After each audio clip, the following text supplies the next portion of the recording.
Greetings, Star Citizen fans. Merajito 20K here, reporting back with a brand new update for Star Citizen Hangar module. And this time we have some good news that the Voyager Direct credit store is up.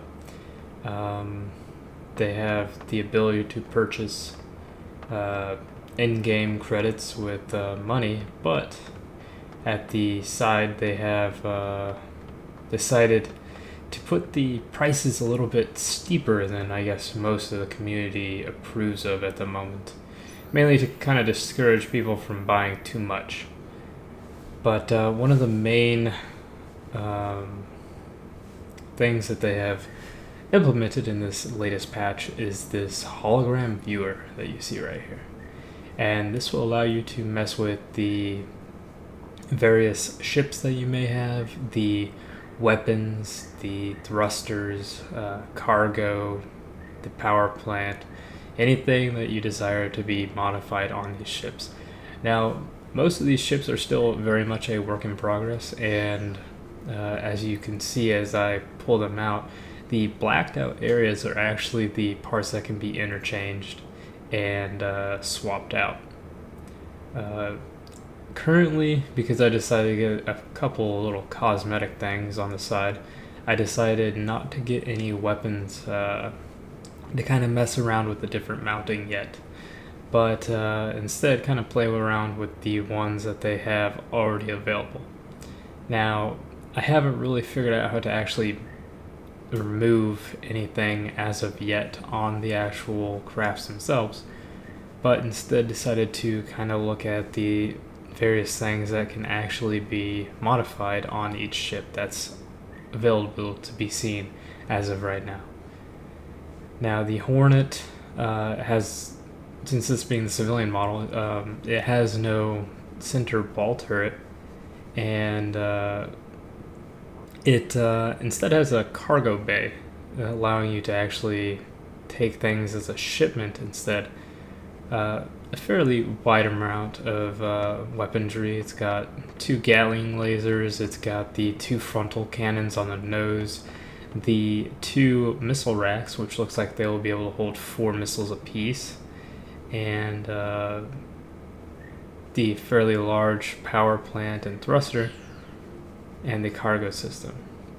Now here we have the 325A, and this is, as I said in the walkthrough videos, it has the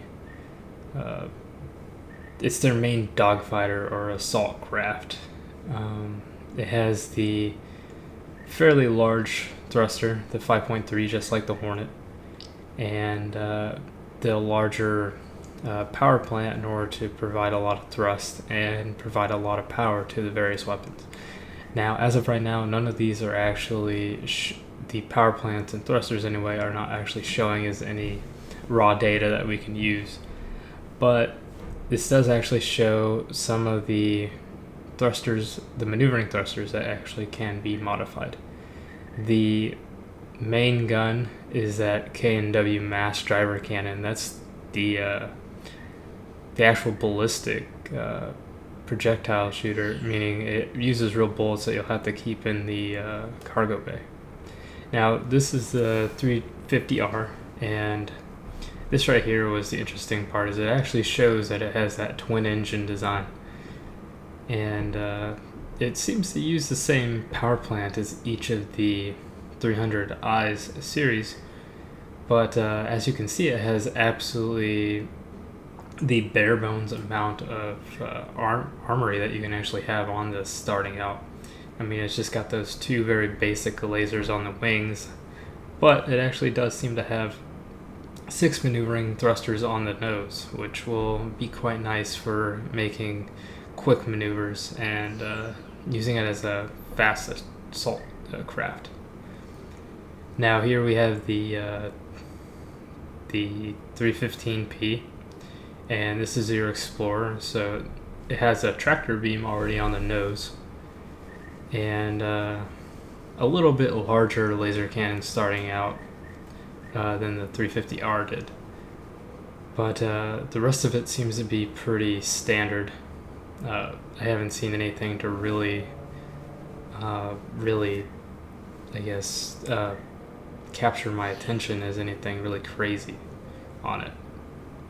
The constellation seems to be pretty basic as of what you can upgrade on it, but I did notice it had 4 of these rather large bearing M4A laser cannons on it, and that means it should be able to actually provide quite a punch at any forward-facing target. That will also allow you to have more missile racks, but currently those are unavailable as something that can be modified. Now this is the Aurora LX. They actually managed to fix the weird little glitch that showed up in the first part, but this has a few small upgraded things on it, aside from the main like basic Aurora. And then here's your Freelancer. It has the same large caliber laser cannons that the Constellation had, which will be nice, and eventually I'll probably get a video of kind of modifying the different lasers that can actually be put on the actual craft itself, to actually see how that works, because as of right now I don't know, and I haven't actually seen any other videos from YouTubers yet. But here's something that people are very happy to see finally go in, is the Bearcat, right? I think that's what they called it. Don't quote me on that. But this is the buggy that's supposed to help you get around the hangar. And it doesn't actually start in the Freelancer. I was just kind of messing around. I managed to actually get it inside up that pretty steep ramp. And surprisingly, this thing is very, very fast. So you're able to get around a very large hangar very quickly.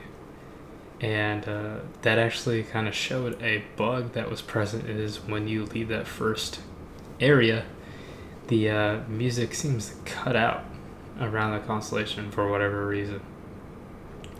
And I had to be kind of careful, because this first iteration of the hangar can actually be a little bit laggy when you're traveling very, very fast. And there's the Aurora LX, and I was kind of just checking if that little black piece that was present during part 2 of the hangar was actually finally gone, and it seems like they finally did fix it. So yeah, I'm just kind of driving around, kind of seeing what I can do. And surprisingly, I didn't realize it, but you could actually knock over the canisters that were positioned around the hangar. And apparently you can even push those little cases of who knows what they are right now. You can also drive over them, full collisions intact, and you can even manage to flip this thing over, which I didn't really try to do, but some people have actually managed to pull off. Apparently you can even crash into the Hornet over there, and pieces of it will actually come off, which I don't think was intended, but you know, there's always bugs present in very, very early builds. And just kind of messing around with the maneuverability of it. It's very, very responsive, surprisingly, until I get stuck on the Constellation itself. And yeah, that's where I'm going to end the video, as I can't really drive around anymore. But oh, that's what it's called. It's called the Gray Cat, my bad. But I want to thank you for tuning into this little update, and hopefully I'll have some more, hopefully some cosmetic items that will come from the store. We'll have to hear from CIG when they get back from vacation. Anyway, thanks for watching.